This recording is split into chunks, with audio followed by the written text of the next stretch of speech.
Hi, everyone, and welcome to the Canadian SME Small Business Podcast. I'm your host, Maheen, and today we are diving into three dynamic topics: the essential role of operations, the challenges and triumphs of women in business, and how remote work is redefining success. So, if you're ready for actionable insights and inspiring stories, please stay tuned.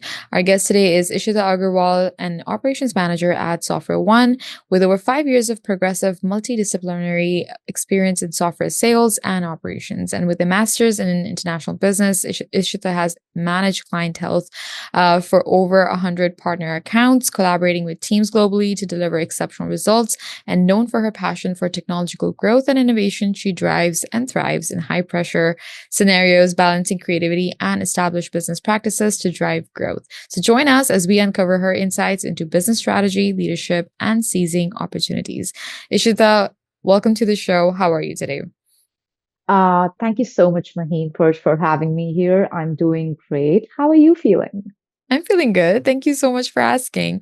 Now, Ishita, I'd love to kind of open our discussion with discussing women in business because women has been shaping the business landscape with their resilience, with the innovation and leadership, but the journey is often fraught with unique challenges. So, Ishita, what has been your experience as a woman navigating the business world, and what strategies have helped you thrive in the tech and operations sector? So Maheen, that's a great question. As a woman, I have been fortunate, honestly. My experience has been great. And the strategies that basically helped me during the journey, they were basically first, I always took everything with like any challenge, I would take it head on. I was extremely confident while dealing with them.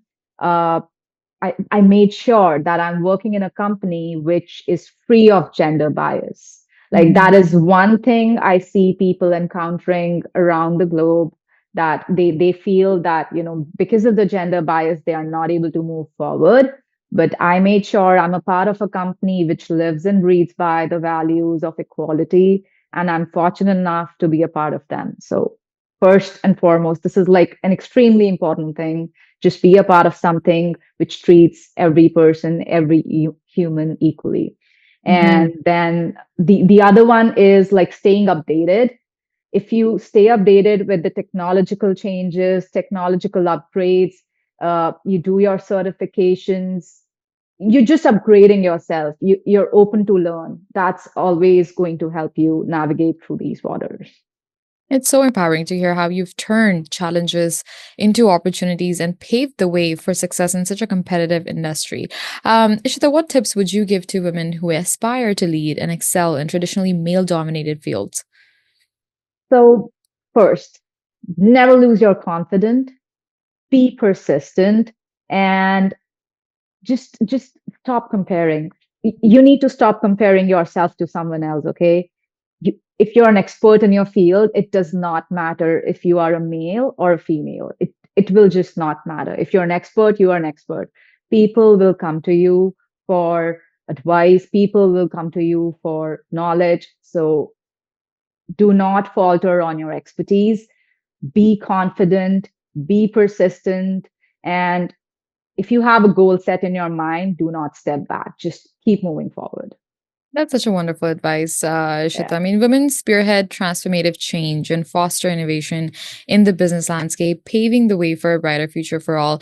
And listeners, women in business are breaking barriers every day. So let's continue to support and celebrate their invaluable contributions.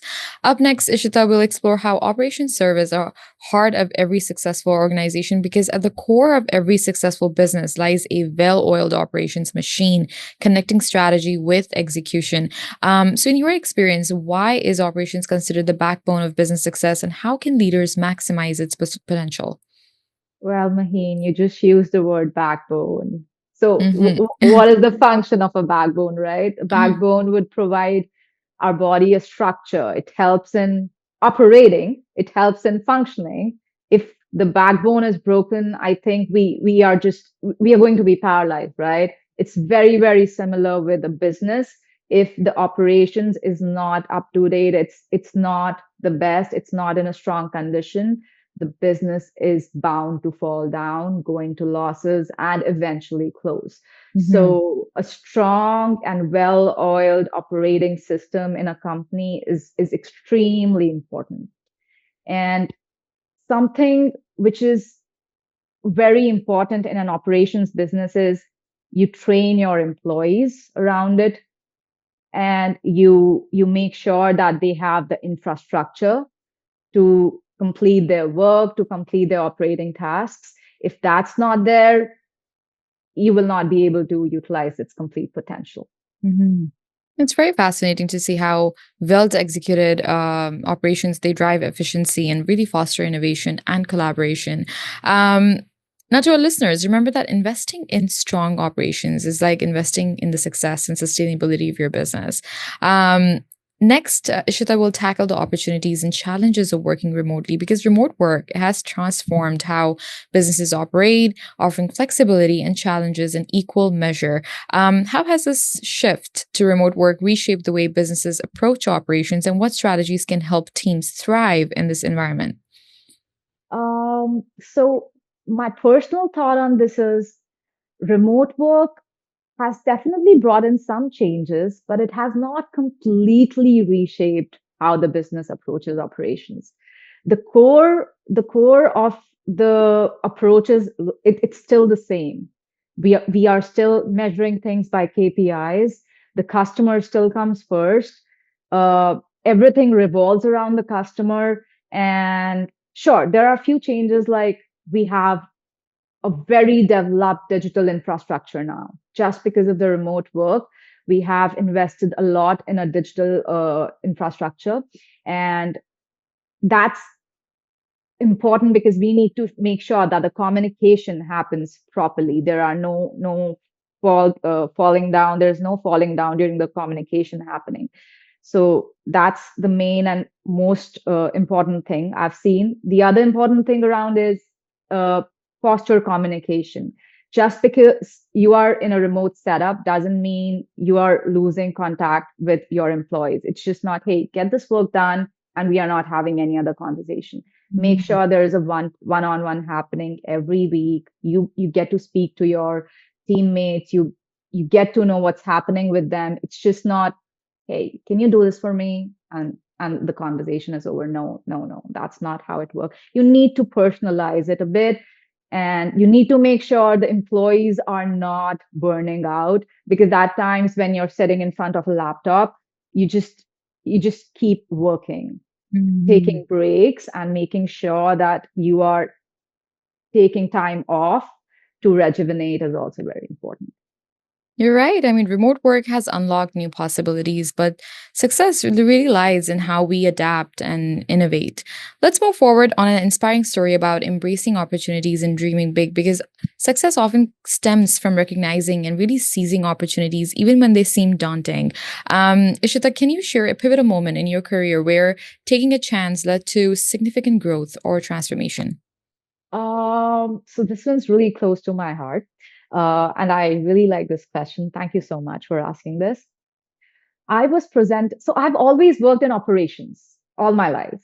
Uh, but I was presented with a sales opportunity, like working with the sales team. And I was very skeptical, fearful of how I will work there, how I'm going to perform, because it's all quota based, right? If Mhm. you're reaching a certain target, you're going to get paid. If not, you're not getting paid, right? Right. So I was like, will I be able to do it? How will I be with customers? But I took a leap of faith. I spoke to few my mentors, and I measured what I need to do, how it's going to be, and then I moved forward. And I'm so glad I did, because it helped me understand a completely different side of business, which helps me Mhm. perform better in operations. I now know the pain points of customers, which helps me shape the operations in a way the customers are not facing problem anymore. So Right. just taking up that opportunity once helped me grow professionally and as a Mhm. person. That's such an inspiring story. And it's a very powerful reminder of how stepping out of your or out of Comfort our zone. comfort zones can lead Yeah. to such extraordinary outcomes. But Ishita, how would you approach opportunities that seem risky or uncertain? So whenever you find something risky on and uncertain, do not dive right in. Just take a step back, sit down, and let it all just settle. Mhm. That's happened. Just first jot down the pros and cons of why you should take that opportunity, and if not, why not. uh, Right. if, if you're fearful, if you're scared, reach out to your mentors, to your well-wishers, because sometimes when you're fearful, they can let you know about the things. Hey, you may not be taking this opportunity just because you're fearful, but it doesn't mean you can't do it. You have the capability, you can do it. It's just you need to come over the fear, which I did, right? So you need to understand the risks, you need to understand if you can actually do it, and if yes, take a leap and you may emerge with flying colors, right? Opportunities are always a stepping stone to success. So let's continue to embrace them with confidence and determination. And folks, every big achievement, it starts with a single bold step. So embrace the unknown and let it guide you to greatness. Ishita, we've had so much fun with you. As we close, what's that one final piece of advice that you'd like to share with our listeners about navigating challenges in business or life? I'll just say stay positive and optimistic. If you're, I understand there can be situations in your life where you may feel down, you may feel depressed, but you will come out of it. Nothing's, it's not going to stay forever. Just believe in yourself, stay optimistic, and you're going to move through it. Thank you, Ishita, for sharing your expertise and inspiring us with your journey. It's been an absolute pleasure to have you on the show. Thank you. Thank you so much, Maheen, for having me here. I appreciate it. And listeners, today we explored the wider role of operations, the power of women in business, and the transformative nature of remote work. A special thanks to our guest, Ishita Aggarwal, for her valuable insights and inspiring stories that left us motivated and informed. We'd also like to thank our sponsors, RBC, UPS, Constant Contact, IAG, and Google, for supporting this platform. Please don't forget to subscribe to the magazine at CanadianSME.ca for more insights and success stories. Again, thank you for tuning in, and we'll see you next time.